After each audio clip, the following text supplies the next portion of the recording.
L'aloe vera est considérée depuis des millénaires comme une plante médicinale mythique.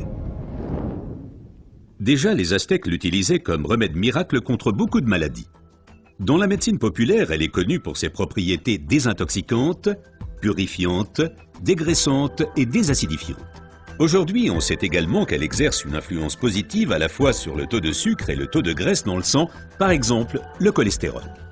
Mais il faut préciser qu'il existe différentes sortes d'aloe vera.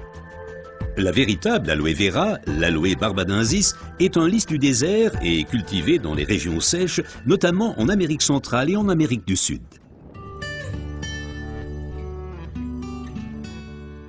L'efficacité de l'aloe vera dépend principalement de son traitement, mais les différences se font dès la récolte.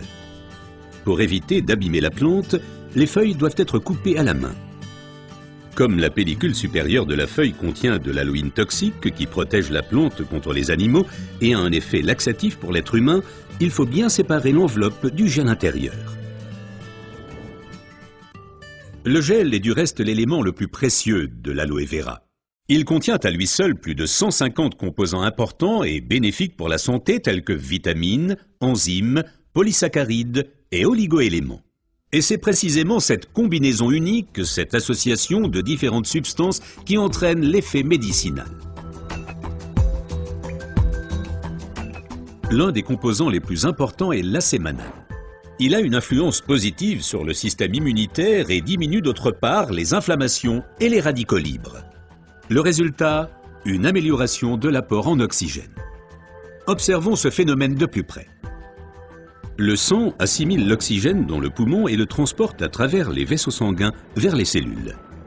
Les gros vaisseaux se divisent et deviennent de plus en plus petits pour devenir enfin des vaisseaux capillaires. Les capillaires sont les plus petits vaisseaux sanguins.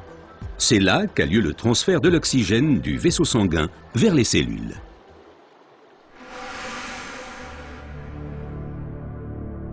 Une alimentation malsaine, la pollution de l'environnement, le stress et des exigences élevées affaiblissent notre système immunitaire. Les radicaux libres ont le jeu plus facile et ils peuvent entraîner des micro-inflammations dans l'organisme. Ces inflammations altèrent les vaisseaux et entraînent un épaississement des parois des capillaires. Ce gonflement rétrécit le vaisseau et les globules rouges circulent plus lentement à travers les capillaires, entraînant une baisse de l'alimentation en oxygène. Et c'est là que l'aloe vera intervient. Elle réduit le gonflement des parois des capillaires. Les globules rouges circulent plus rapidement et l'alimentation en oxygène est améliorée. Les toxines et les impuretés sont évacuées plus rapidement. De récentes études indiquent que d'autres substances naturelles peuvent encore améliorer l'effet de l'aloe vera. Parmi ces substances, il faut citer tout d'abord le silicium, mais aussi l'huile d'onagre et enfin les minéraux basiques. Observons tout d'abord le silicium d'un peu plus près. Le silicium est indispensable à l'organisme. C'est un élément structurant. Nous le connaissons surtout sous forme de sable de quartz que l'on trouve dans la pierre et le béton. Dans l'organisme, le silicium contribue à stabiliser les tissus, mais il renforce également les os, les ongles, les cheveux, les tissus conjonctifs et les parois des capillaires. Avec l'âge, les capillaires menacent de perdre leur fermeté. Ils peuvent littéralement se désagréger, ce qui entraîne une interruption du flux sanguin. Dans le pire des cas, ceci peut entraîner des incidents vasculaires cérébraux et l'infarctus. Le silicium renforce et soutient les parois des capillaires et maintient ainsi le vaisseau sanguin ouvert. Les globules peuvent ainsi continuer à alimenter les cellules en oxygène.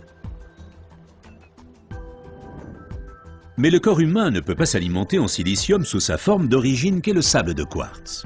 Toutefois, la nature offre des alternatives, et notamment une source végétale idéale, l'ortie. Car elle est riche en silicium naturel, mieux assimilable par l'être humain.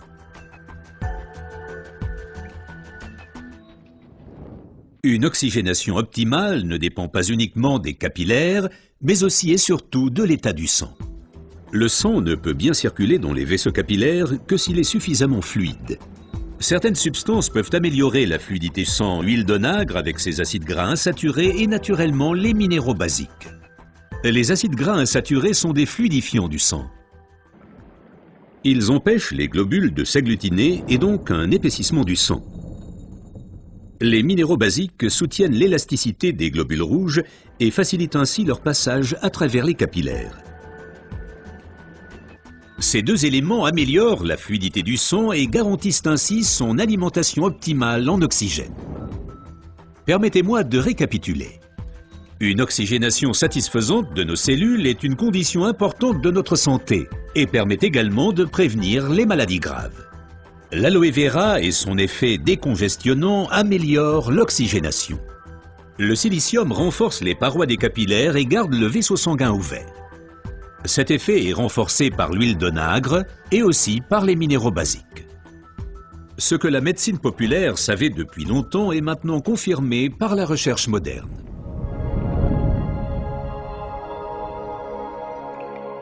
L'aloe vera améliore l'apport en oxygène et donc votre santé. Car l'oxygène signifie la vie. Faites confiance à l'aloe vera.